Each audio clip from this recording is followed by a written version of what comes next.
ಬೆಂಗಳೂರಿನ ಗಾಂಧಿನಗರ ಕ್ಷೇತ್ರದಲ್ಲಿ 8 ರಸ್ತೆಗಳ ವೈಟ್ ಟಾಪಿಂಗ್ ಕಾಮಗಾರಿಗೆ ಸಿಎಂ ಸಿದ್ದರಾಮಯ್ಯ, ಡಿಸಿಎಂ ಡಿಕೆ ಶಿವಕುಮಾರ್ ಗುದ್ದಲಿ ಪೂಜೆ ನೆರವೇರಿಸಿದರು. ಕಾರ್ಯಕ್ರಮದಲ್ಲಿ ಮಾತನಾಡಿದ ಸಿಎಂ ಸಿದ್ದರಾಮಯ್ಯ ಬಿಜೆಪಿ ನಾಯಕರ ಮೇಲೆ ಗರಂ ಆದರು. ಕೇಂದ್ರ ಸರ್ಕಾರ ನಮಗೆ ₹1 ಕೊಡಲ್ಲ, 8 ವರ್ಷ ಜಿಎಸ್ಟಿ ತೆರಿಗೆ ತಗೊಂಡು ಇವಾಗ ಇದ್ದಕ್ಕಿದ್ದಂಗೆ ತೆರಿಗೆ ಕಡಿಮೆ ಮಾಡಿದ್ರು ಅಂತ ವಾಗ್ದಾಳಿ ನಡೆಸಿದ್ದಾರೆ. ಹೊಸ ಕಾರ್ಯಕ್ರಮ ಕೊಟ್ಟಿದ್ದಾರ ಬೆಂಗಳೂರು ನಗರಕ್ಕೆ? ಅವ್ರಿಗೆ ಹೇಳಿ, ನರೇಂದ್ರ ಮೋದಿ ಅವ್ರಿಗೆ ಹೇಳಿ. ಕೀಳಲ್ಲ ಅಂತ ಓಟು ಒತ್ತದ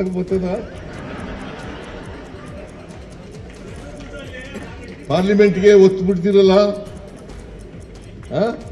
ಏನಯ್ಯ, ಪಾರ್ಲಿಮೆಂಟ್ಗೆ ಒತ್ತಾ ಬಿಡ್ತಿರಲ್ಲ. ಓದಿ ಓದಿ ಓದಿ. ಇನ್ನು ಬಿಜೆಪಿ ಜೆಡಿಎಸ್ ನಾಯಕರಾದ ಅಶೋಕ್, ವಿಜಯೇಂದ್ರ, ಎಚ್ಡಿಕೆ ಮೇಲೂ ಗರಂ ಆದ ಸಿಎಂ. ತೇಜಸ್ವಿ ಸೂರ್ಯ ಅಮಾವಾಸ್ಯೆ ಅಂತ ವಾಗ್ದಾಳಿ ನಡೆಸಿದ್ದಾರೆ. ಬಿಜೆಪಿ ಅವರನ್ನೆಲ್ಲ ಸೋಲಿಸಿ ದಮ್ಮಯ್ಯ ಅಂತ ಕೇಳ್ಕೊಂಡ್ರು. ಒಂದು ದಿನ ಮಾತಾಡಲಿಲ್ಲ.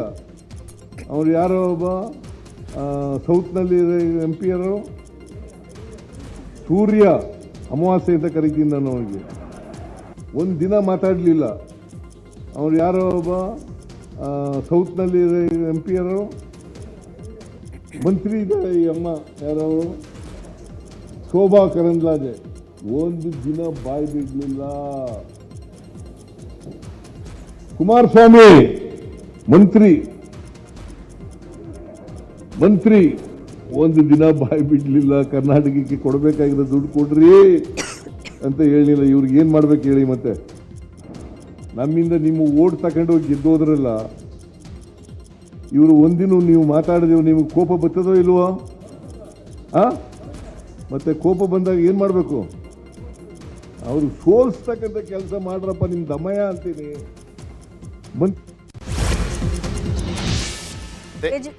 ತೇಜಸ್ವಿ ಸೂರ್ಯನ ಅಮಾವಾಸ್ಯೆ ಅಂತ ಸಿಎಂ ಸಿದ್ದರಾಮಯ್ಯ ಹೇಳಿಕೆಗೆ ವಿಪಕ್ಷ ನಾಯಕ ಆರ್ ಅಶೋಕ್ ತಿರುಗೇಟನ್ನ ಕೊಟ್ಟಿದ್ದಾರೆ. ಬೆಂಗಳೂರಿನಲ್ಲಿ ಮಾತನಾಡಿರುವಂತ ಅವರು, ರಸ್ತೆ ಗುಂಡಿ ನೋಡಿದರೆ ಗೊತ್ತಾಗುತ್ತೆ ಅವರು ಅಮಾವಾಸ್ಯೆ ಪೌರ್ಣಮಿ ಅಂತ. ತೇಜಸ್ವಿ ಗೆದ್ದಿರೋದು 3-4 ಲಕ್ಷ ಲೀಡ್ನಿಂದ, ನೀವು ಗೆದ್ದಿರೋದು 256 ಓಟ್ನಿಂದ ಅಂತ ಸಿಎಂ ಸಿದ್ದರಾಮಯ್ಯ ವಿರುದ್ಧ ವ್ಯಂಗ್ಯವಾಡಿದರು. ಇನ್ನು ಬಿಜೆಪಿ ರಾಜ್ಯಾಧ್ಯಕ್ಷ ವಿಜೇಂದ್ರ ಕೂಡ ಮಾತನಾಡಿ ಸಿಎಂ ವಿರುದ್ಧ ಕಿಡಿಕಾರಿದರು. ಮಖ ನೋಡ್ಕೊಂಡ್ಲಿ, ಯಾರ್ಯಾರು ಬೇಕಾದ್ರು ಎಲ್ಲರೂ ನನ್ನೂ ಸೇರಿಸಿ ಎಲ್ಲರೂ ಮಖ ನೋಡ್ಕೋಣ. ಯಾರ ಮಖದಲ್ಲಿ ತೇಜಸ್ ಇದೆ, ಯಾರ ಮಖದಲ್ಲಿ ತೇಜಸ್ ಇಲ್ಲ, ಯಾರ ಅಮಾವಾಸ್ಯೆ, ಯಾರು ಪೌರ್ಣಮಿ. ರಾಜ್ಯದಲ್ಲಿ ಬಿದ್ದಿರೋ ಗುಂಡಿಗಳು, ಬೆಂಗಳೂರಲ್ಲಿ ಬಿದ್ದಿರೋ ಗುಂಡಿಗಳು ಗೊತ್ತಾಗ್ತೈತೆ. ಯಾರು ಅಮಾವಾಸ್ಯೆ, ಯಾರು ಪೌರ್ಣಮಿ ಅನ್ನೋದು ಪಕ್ಕಾ ಗೊತ್ತಾಗ್ತದೆ. ಅವ್ರು ಅದೇ ಮಾತನ್ನು ನಿಮ್ಗೆ ಹೇಳಿದ್ರೆ ನಿಮ್ಗೇನಾಗ್ಬೋದು? ನೀವಾದರೂ 250 ಓಟು, ಒಂದ್ಸರಿ 250 ಓಟಲ್ಲಿ ಗೆದ್ದಿದ್ದೀರಾ, ಒಂದ್ಸರಿ 256 ಗೆದ್ದಿದ್ದೀರಾ.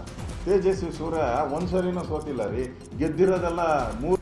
ಒಬ್ಬ ಚುನಾಯಿತ ಪ್ರತಿನಿಧಿ ಬಗ್ಗೆ ಅಗೌರವದಿಂದ ಮಾತನಾಡ್ತಕ್ಕಂಥದ್ದು ಮುಖ್ಯಮಂತ್ರಿಗಳ ಸ್ಥಾನಕ್ಕೆ ಶೋಭೆಯನ್ನು ತರೋದಿಲ್ಲ. ಗ್ಯಾರಂಟಿ ಅಂತ ಹೇಳ್ಕೊಂಡು ರಾಜ್ಯವನ್ನ ಲೂಟಿ ಮಾಡಿ ಕರ್ನಾಟಕ ರಾಜ್ಯವನ್ನ ನಿಮ್ಮ ಹೈಕಮಾಂಡ್ಗೆ ATM ಆಗಿ ಏನು ಪರಿವರ್ತನೆ ಮಾಡಿದ್ದೀರಿ, ಇದೇ ಸಾಧನೆ ನಿಮ್ದು. ದಿನ ಬೆಳಗಾದ್ರೂ ಕೂಡ ಹೊಸ ನಾಟಕವನ್ನ ಪ್ರಾರಂಭ ಮಾಡ್ತೀರಿ. ಕಾಂತರಾಜ್ ವರದಿ, ಜಾತಿ ಜನಗಣತಿ, ಈಗ RSS ಅನ್ನ ಟೀಕೆ ಮಾಡುವಂಥದ್ದು, ಇವೆಲ್ಲವೂ ಕೂಡ ತಮ್ಮ ಹುಳುಕನ್ನ ಮುಚ್ಚಿ ಹಾಕಿಕೊಳ್ತಕ್ಕಂಥ ಸಲುವಾಗಿ ಈ ವಿಚಾರಗಳನ್ನ ಮುನ್ನೆಲೆಗೆ ತರುವಂಥದ್ದು. ಕೇಂದ್ರದ ಬಗ್ಗೆ ಮಾತನಾಡ್ತಕ್ಕಂಥ ಸಿದ್ದರಾಮಯ್ಯನವರು 15-16 ಬಜೆಟ್ಗಳನ್ನು ಮಂಡನೆ ಮಾಡಿದ್ದೀವಿ ಅಂತೇಳಿ ತಾವು ಜಂಬ ಕೊಚ್ಕೊಳ್ತಿರಲ್ಲ. ರಾಜ್ಯದಲ್ಲಿ ಕಳೆದ 2.5 ವರ್ಷದಲ್ಲಿ ಯಾವ ಹೊಸ ಯೋಜನೆಯನ್ನು ತಂದಿದ್ದೀರಿ ಅದನ್ನು ಹೇಳಿ. ಬೆಳೆ ಹಾನಿಯ ಪರಿಹಾರದ ಕುರಿತು ಬಿಜೆಪಿಯವರು ನಡೆಸ್ತಾ ಇರುವ ಹೋರಾಟದ ಬಗ್ಗೆ ಸಚಿವ ಈಶ್ವರ್ ಖಂಡ್ರೆ ವ್ಯಂಗ್ಯ ಆಡಿದ್ದಾರೆ. ಬೀದರ್ನಲ್ಲಿ ಮಾತನಾಡಿದ ಇವರು, ಬಿಜೆಪಿಯವರು ನಾಟಕ ಆಡ್ತಾ ಇದ್ದಾರೆ. ಕೇಂದ್ರ ಸರ್ಕಾರ ಕರ್ನಾಟಕದ ಮೇಲೆ ಪ್ರಹಾರ ಮಾಡ್ತಿದ್ರು, ಯಾರೂ ತುಟಿಕ್ ಅಂತಿಲ್ಲ ಅಂತ ಕಿಡಿಕಾರಿದ್ರು. ಮೋದಿ, ಅಮಿತ್ ಶಾ ಅವರ ಹತ್ರ ಮಾತನಾಡೋಕೆ ಇವರಿಗೆ ನೈತಿಕತೆ ಇಲ್ಲ. ಕೇಂದ್ರ ಸರ್ಕಾರ ಕರ್ನಾಟಕಕ್ಕೆ 360 ಕೋಟಿ ರೂಪಾಯಿ ಬೆಳೆ ಹಾನಿ ಪರಿಹಾರ ಕೊಟ್ಟಿದೆ. ಅದೇ ಮಹಾರಾಷ್ಟ್ರಕ್ಕೆ 1600 ಕೋಟಿ ರೂಪಾಯಿ ಪರಿಹಾರ ಕೊಟ್ಟಿದೆ. ಕೇಂದ್ರದಿಂದ ಕರ್ನಾಟಕಕ್ಕೆ ನಿರಂತರವಾಗಿ ಅನ್ಯಾಯ ಆಗ್ತಿದ್ರು, ಬಿಜೆಪಿ ಸಂಸದರು ಮಾತನಾಡ್ತಿಲ್ಲ ಅಂತ ಕಿಡಿಕಾರಿದ್ದಾರೆ.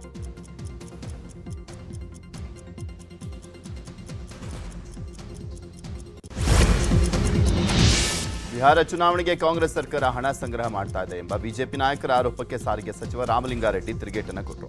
ಬೆಂಗಳೂರಿನಲ್ಲಿ ಮಾತನಾಡಿದಂಥ ಅವರು ಅಶೋಕ್ ನಾರಾಯಣಸ್ವಾಮಿ, ಬಿವೈ ರಾಘವೇಂದ್ರ ಸೇರಿದಂತೆ ಅನೇಕ ಮುಖಂಡರು ಆರೋಪವನ್ನು ಮಾಡಿದ್ದಾರೆ. ಅವರ ಆರೋಪಗಳಿಗೆ ಬೇಸ್ ಇರೋದಿಲ್ಲ.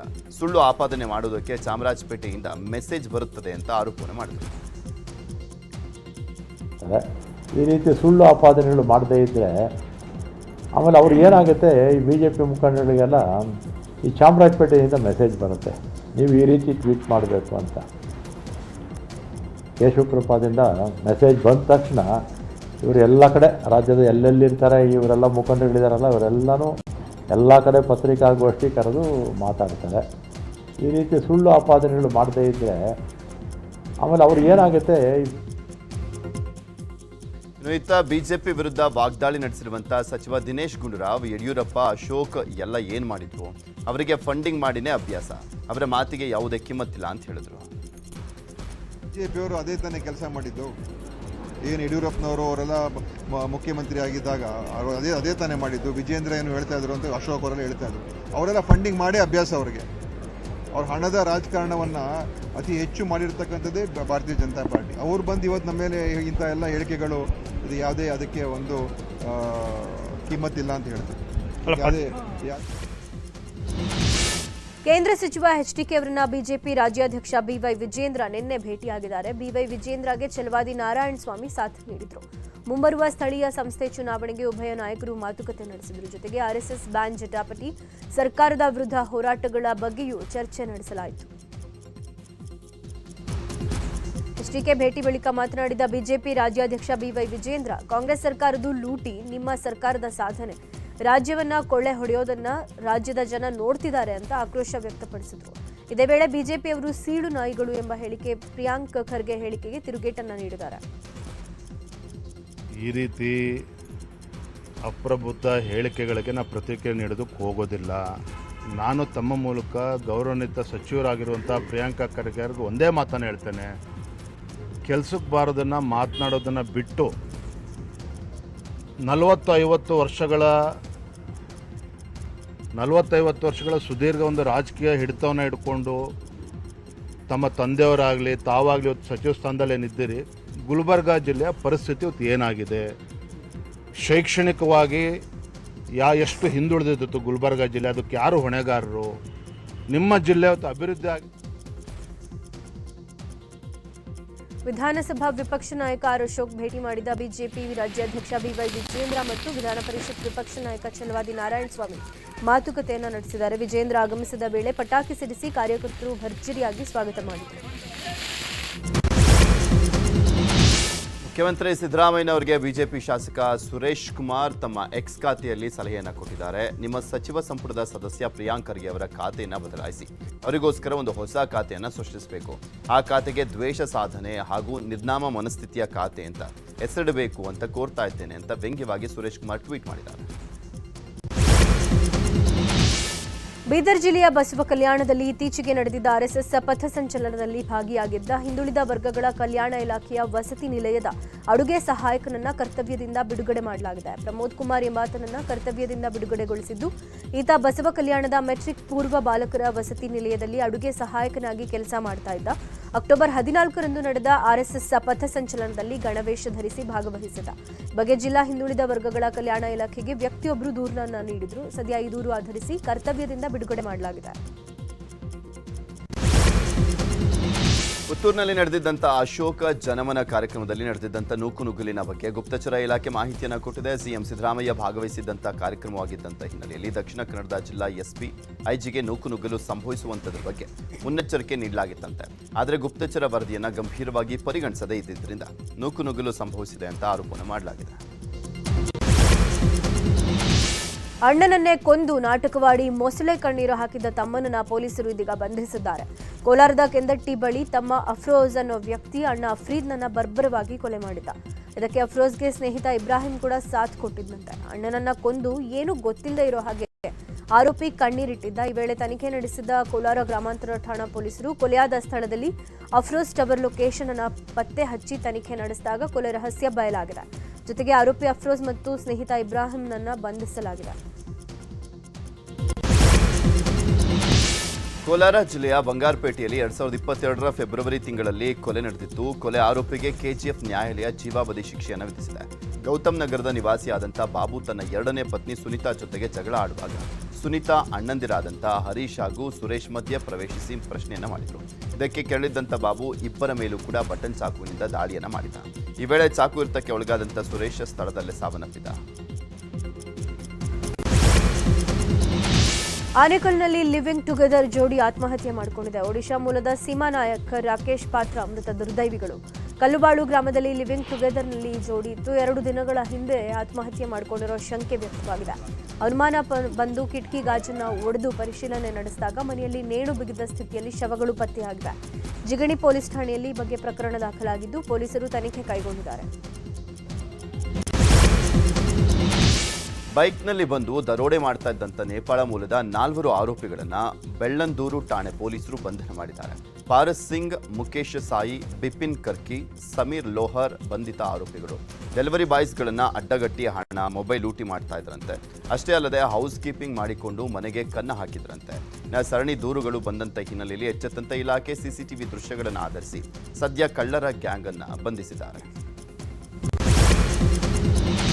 ಕಲಬುರಗಿ ಆಳಂದ ಪಟ್ಟಣದಲ್ಲಿ ಗಾಂಜಾ ಮಾರಾಟ ಮಾಡ್ತಾ ಇದ್ದ ಇಬ್ಬರನ್ನ ಪೊಲೀಸರು ಅರೆಸ್ಟ್ ಮಾಡಿದ್ದಾರೆ. 53,000 ರೂಪಾಯಿ ಮೌಲ್ಯದ 503 ಗ್ರಾಂ ಗಾಂಜಾ ಜಪ್ತಿ ಮಾಡಿಕೊಂಡಿದ್ದಾರೆ. ಇನ್ನು ಅರ್ಜುನ್ ಸಿಂಧೆ ಮತ್ತು ಜೀವನ್ ಧಡೆ ಬಂಧಿತ ಆರೋಪಿಗಳು. ಇವರು ಆಳಂದ ಪಟ್ಟಣದ ಎಪಿಎಂಸಿ ಆವರಣದಲ್ಲಿ ಗಾಂಜಾ ಸಾಗಿಸ್ತಾ ಇದ್ದಾಗ ಆಳಂದ ಪೊಲೀಸರು ದಾಳಿ ಮಾಡಿ ಅರೆಸ್ಟ್ ಮಾಡಿದ್ದಾರೆ.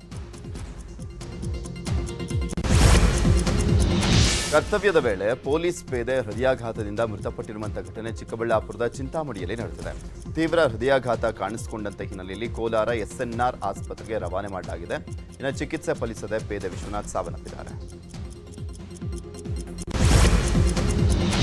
ಶಿವಮೊಗ್ಗ ತಾಲೂಕಿನ ಸಕ್ರೆಬೈಲ್ನಲ್ಲಿ ಪೇನ್ ಕಿಲ್ಲರ್ ಇಂಜೆಕ್ಷನ್ಗೆ ಆನೆ ಬಾಲನ ಸ್ಥಿತಿ ಚಿಂತಾಜನಕ ಆಗಿದೆ. ಪೇನ್ ಕಿಲ್ಲರ್ ಇಂಜೆಕ್ಷನ್ ಅನ್ನು ಕಿವಿಗೆ ನೀಡಲಾಗಿತ್ತು. ಇದರಿಂದ ಎದುರಾದ ಪರಿಣಾಮದಿಂದಾಗಿ ಆನೆಯ ಕಿವಿ ಕೊಳೆತು ಹೋಗ್ತಾ ಇದ್ದು ಆನೆ ಸಮಸ್ಯೆ ಎದುರಿಸುತ್ತಿದೆ. ಈ ಬಗ್ಗೆ ಮಾತನಾಡಿರುವ ಸಿಸಿಎಫ್ ಹನುಮಂತಪ್ಪ, ಆನೆಗೆ ಯಾವುದೇ ಅಪಾಯ ಇಲ್ಲ ಅಂತ ಹೇಳಿದ್ದಾರೆ.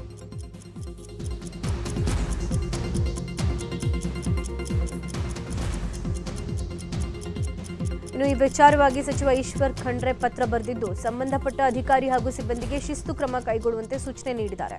ಜೊತೆಗೆ ಬೀದರ್ನಲ್ಲಿ ಮಾತನಾಡಿದ ಅವರು, ಸರ್ಕಾರ ಈ ಘಟನೆಯನ್ನು ಅತ್ಯಂತ ಗಂಭೀರವಾಗಿ ಪರಿಗಣಿಸಿದೆ, ವರದಿ ಕೇಳಿದ್ದೇನೆ ಅಂತ ಹೇಳಿದರು.